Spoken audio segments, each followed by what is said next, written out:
So at 23 years old, I had the shift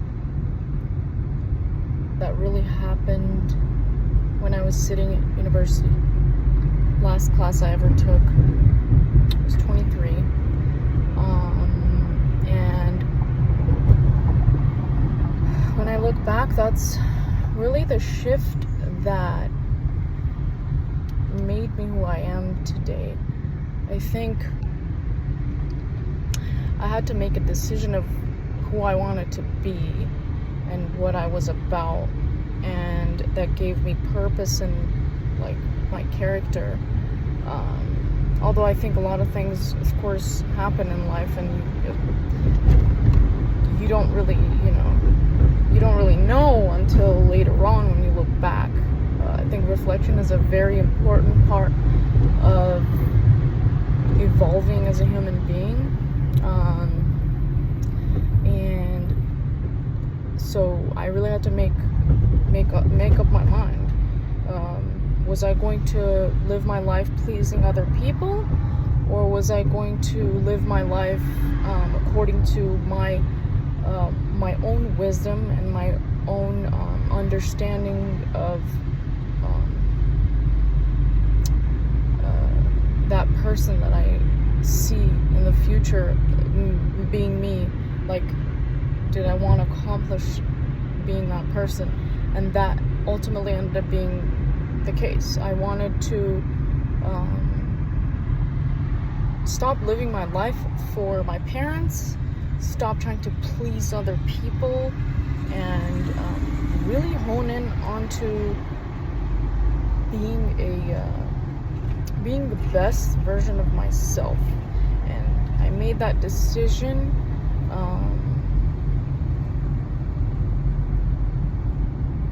by my own choices, and of course, those have like different factors into that decision that I made. And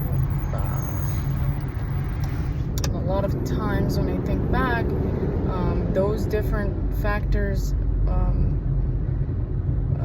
are like the pillars of my life.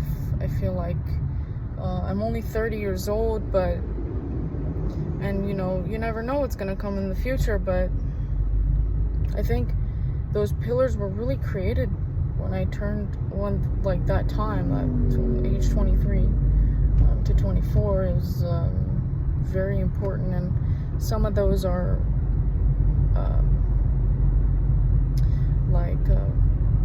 the biggest one, of course, is healing health, taking care of my body, being present with not just my mind, but my health and my taking care of myself. So I just made a promise to myself that I'm not going to be the one dying of any disease. And I really say this with like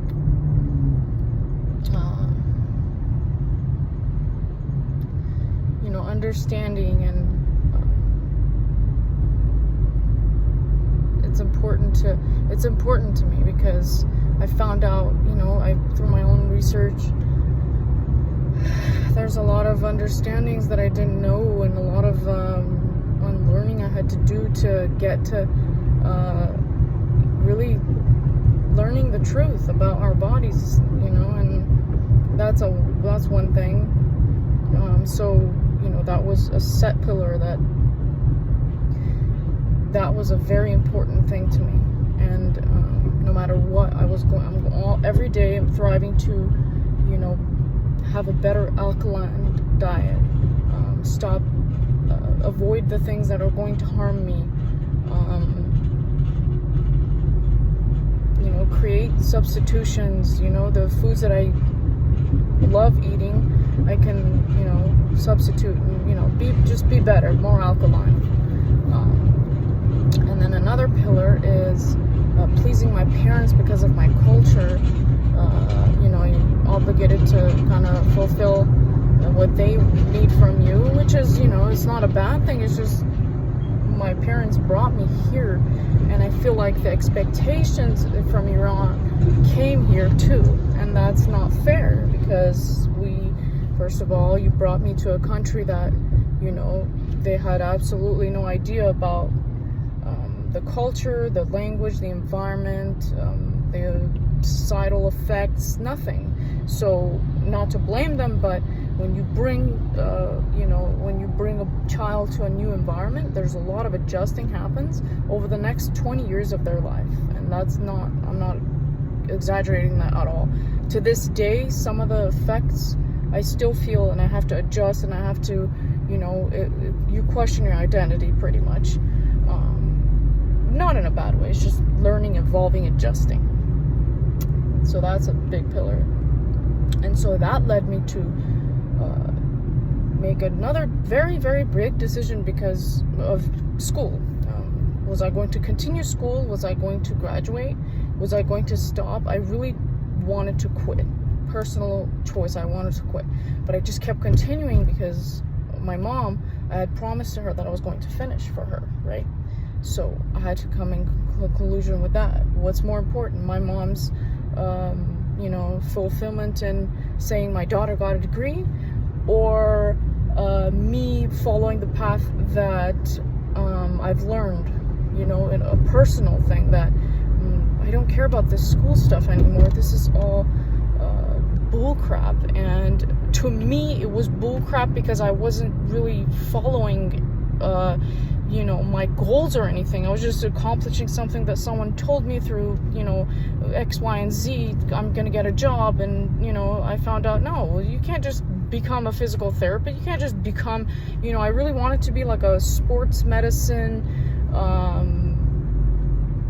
be involved with like either a professional team or some kind of a sports team and be their, like workout, head workout like director. So I was like, making plans. Like, no, that's I took some it's called what's it called? I took a why can't I remember this? I took a lines running blank.